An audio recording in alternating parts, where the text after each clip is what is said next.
have here, this is a grain from Africa. It's called fonio or acha. I'm going to use 1 cup of fonio. I have my blender to make it into powder. I'm also adding some whole rolled oats. I'm using equal parts of oats and equal parts of fonio. So the blender, we're going to blend.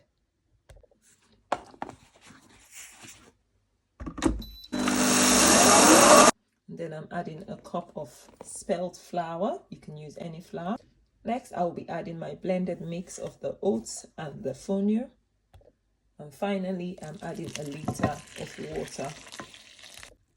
Give it a good mix. A whisk is best to get rid of all the lumps. I'm adding a tablespoon of salt. This is Celtic sea salt.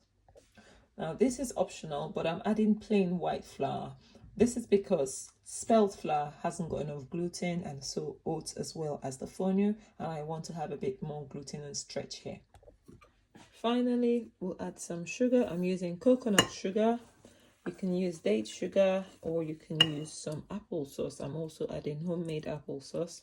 That is a natural sweetener, and also it helps give you that moisture you'd love. All mixed, and we're going to leave this to sit overnight. This is a sourdough pancake, so we want to break down the gluten and also help this to be more digestible. That's why we leave it overnight. It's the next morning. This is after about 9 hours.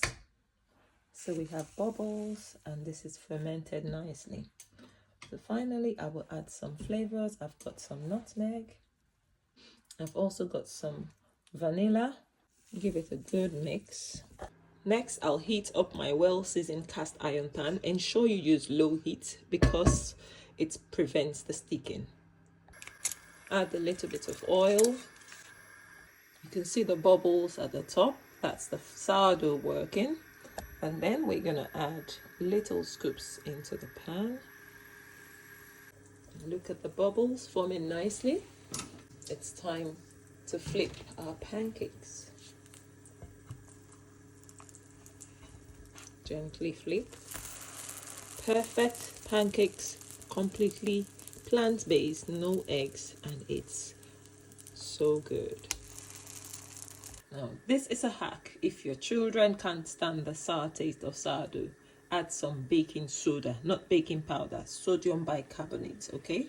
That's what it is, bicarbonate of soda. And then it will help get rid of the sour taste. Some other variations you can make. You can use some green powder, add it into your batter, and give it a good mix.